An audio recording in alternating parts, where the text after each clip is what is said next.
Alright everyone, welcome back to the day 16 of our daily leetcode challenge, and today we have got bitwise XOR of all pairings. Now even before we begin this question, I want you to understand few properties of the XOR, which is that the XOR properties are associative. So what I mean by that is the order doesn't matter. Let's say I have XOR between A, B, XOR C. I can rearrange this to A XOR C XOR B or B XOR C XOR A. The order doesn't matter. We can change the order in whichever way we want. That's the associative property. That's first property that I need you guys to know. The other property is that the XOR of a value with its own is always 0. We also saw this in the previous question that they asked. The XOR of a value of its own is always 0. So we have to keep that in mind as well. This is the second property.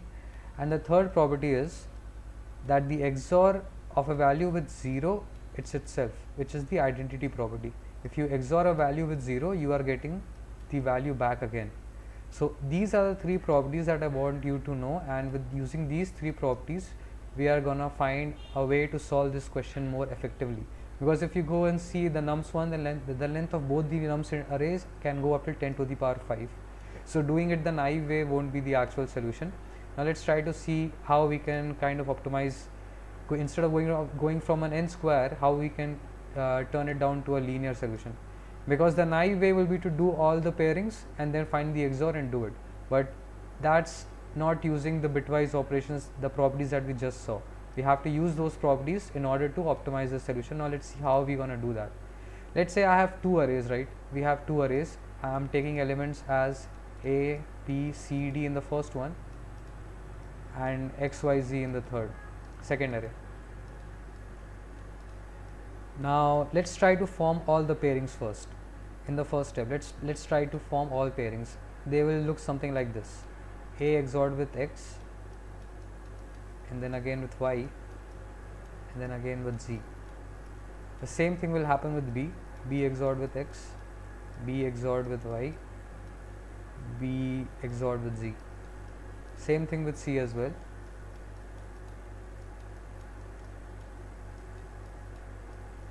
And with D as well.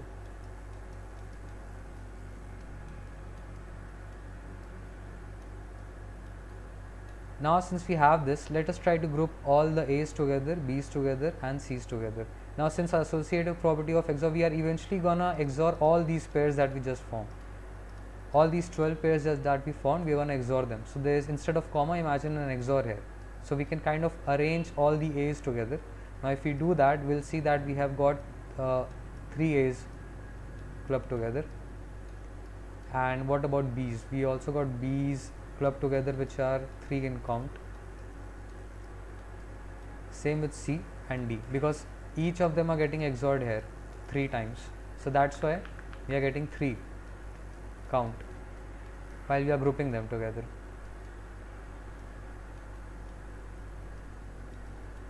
So this is the case of A's. Now let's take the case of X's. We are seeing that each of these X is also getting paired 4 times. Since this count is even, this is getting paired 4 times. Same with go with Y and same with go with Z as well.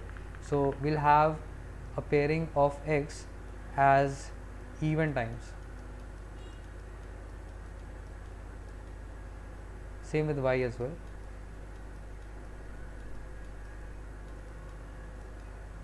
And same with Z as well. Even number of times they are getting paired. Now this is right now what we just used is called as the associative property. We kind of group together the X's and the Y's and Z's and A's, B's and C's and D's. Now just a moment ago I told you that an XOR of a value with its own is 0, and the XOR of a value with 0 is itself, which is the identity. Now let's try to use this property right here. We see that in the first pairings of A's, B's and C's and D's, these are getting nullified to 0,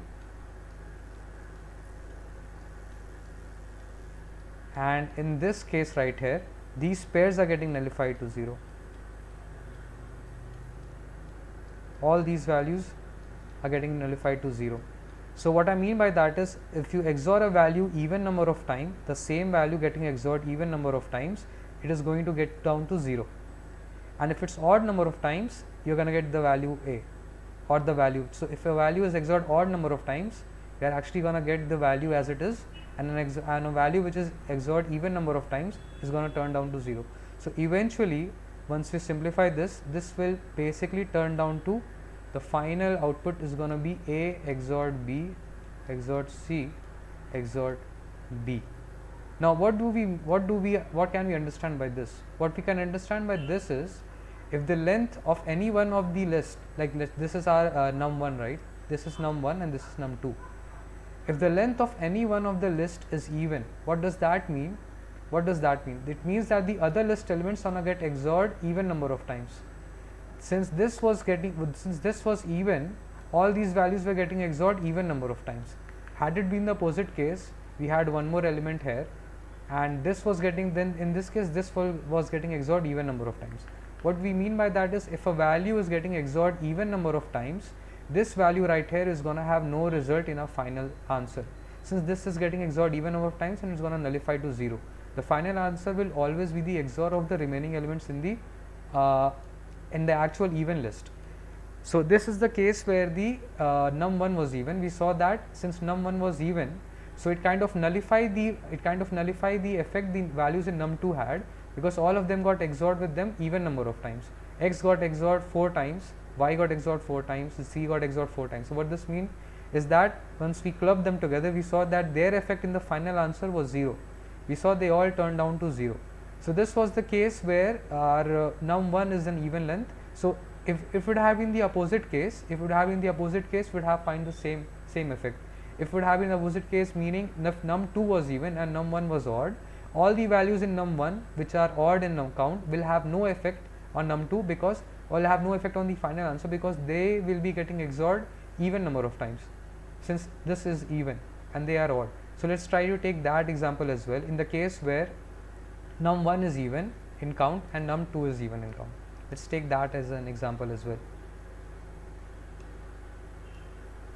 So if we take that as example, where num1 we have as like in the previous one we had this as even count, and this one the num2 as odd count, but let's reverse this. So let's keep this as odd count and let's keep num2 as even count.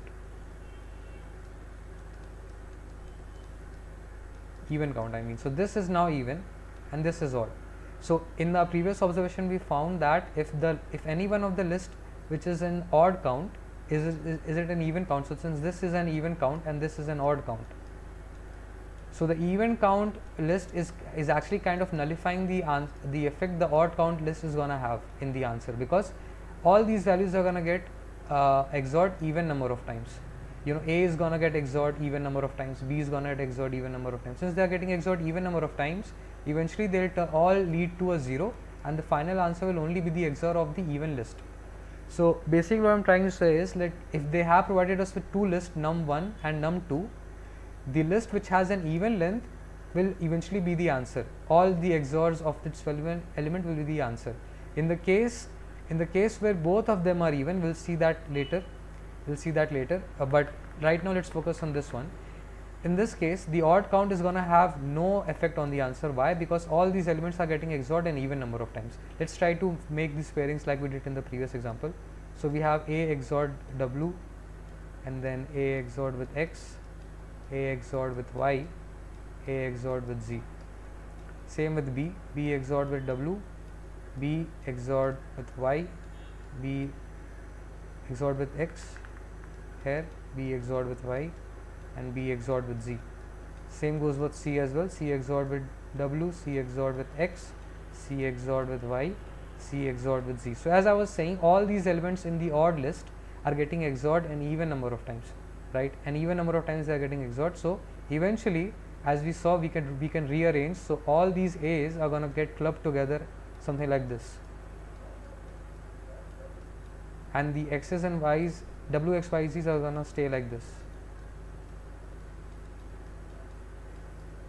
This eventually turns down to 0, since they are getting XORed an even number of times. Same will go down with B as well. B is getting XORed an even number of times, and this W, X, Y, Z is going to remain the same.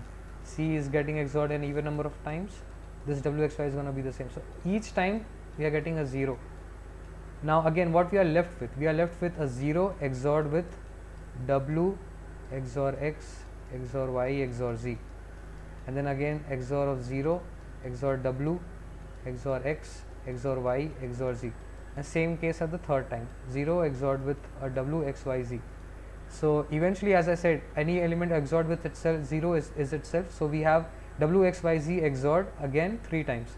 So we can club them together as well. W XORed 3 times, X XORed 3 times, and same with Y, and same with Z.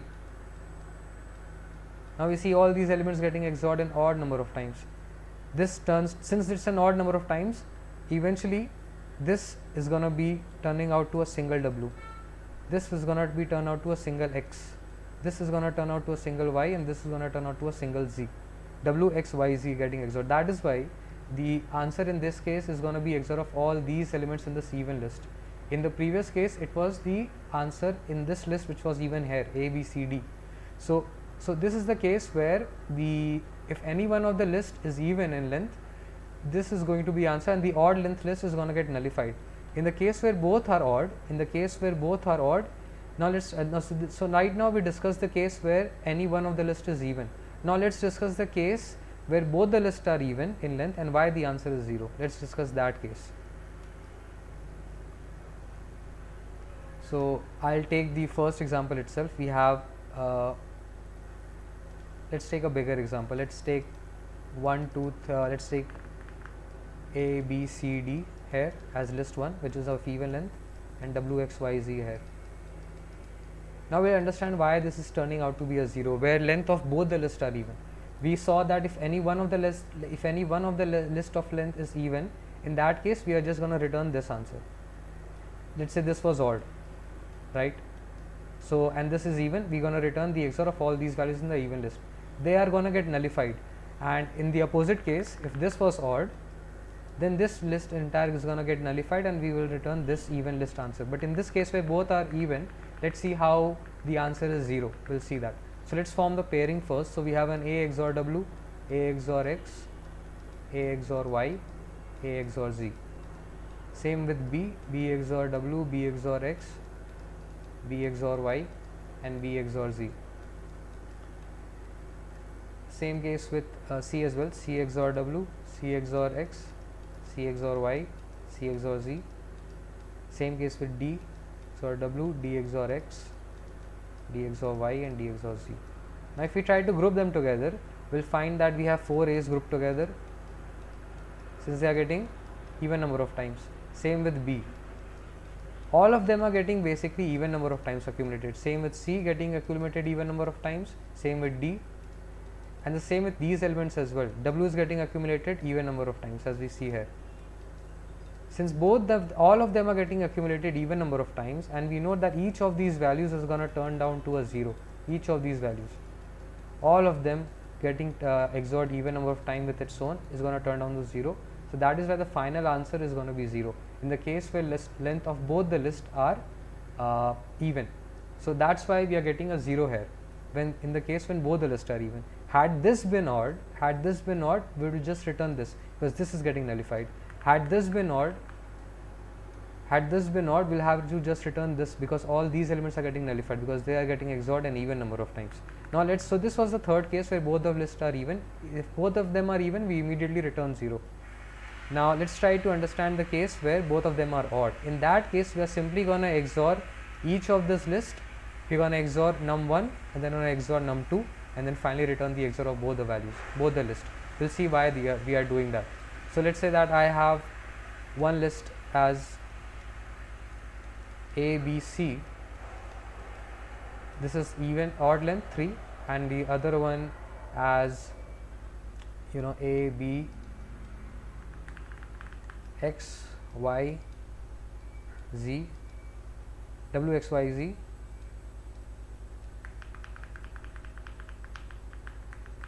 Let's just take this example, U, V, W, X, Y, Z.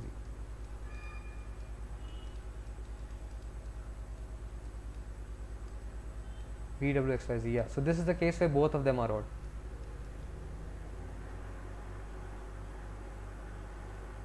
So let's try to make the pairings now. We're gonna have A getting paired with V, A getting paired with W, A getting paired with X, A getting paired with Y, with Z. So this is happening 5 times. Same will happen with B, same will happen with C. Now if we try to group them, we'll see that A is getting A gets kind of grouped 5 times. Let's make the groups here only. So we see that A is getting grouped 5 times, B is getting grouped 5 times. We have a B here everywhere. C is getting grouped 5 times. And if the count is odd, the result is going to be that value itself. A is getting grouped 5 times here, the final result is going to be A. B is getting grouped 5 times, final result will be B. C is getting grouped 5 times, final result will be C. Same thing happens with V. V is getting grouped 3 times, W is getting grouped 3 times, X is getting grouped 3 times, same with Y and same with Z. So the final answer is going to be A XOR B XOR C, and then V XOR W XOR Y XOR Z. So these are the 4 cases wherein either the length of any one of them is even, a length of both is even, or length of both is odd. So that's how we are kind of doing this problem, checking the length of the list. If it's an even length, it's going to nullify the list which is odd in length. So if this is even, this would be the final answer, XORing all these elements of this even list. And if this is even, this is getting nullified. So the answer would be the XORing of all these even elements. In the case of both are odd, we just saw, we're gonna just simplify XOR all these and then XOR all these, and finally return the XOR of these two. And the case where both are even, we just saw if the case of both are even, we are going to simply return 0, which was in this case example 2. Now let's try to quickly code this up. So again, let's quickly get done with the case where both the length of nums1 and nums2 is even.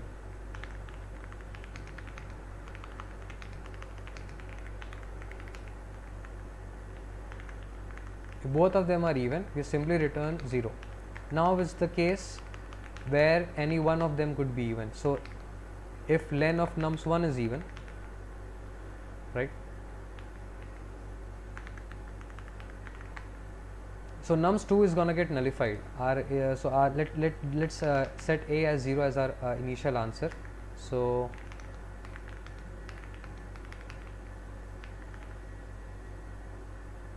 we can basically rewrite it like this. Now this is the case where length of nums1 is even. In this case, we know that the nums2 will have no effect. So we can simply XOR all the values in nums1 which is of even length, because this will be the final answer.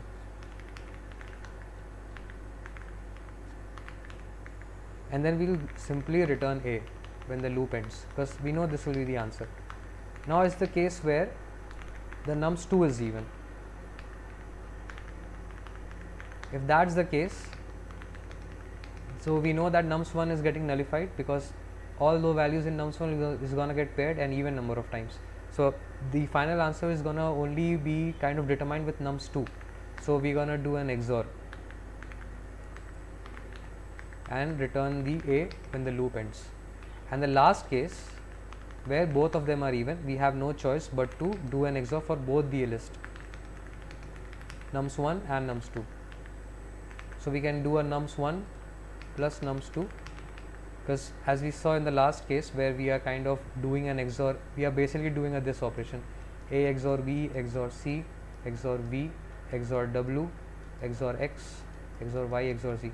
So the cumulative list that we are iterating is this one, 3 plus 5, A B C and then V W X Y Z. So 3 plus 5 8. We are iterating the entire list in one shot. So that is why I am doing a nums1 and nums2. Once this is done, we return it. So this is how the algorithm will be working. Let's try to run the test cases.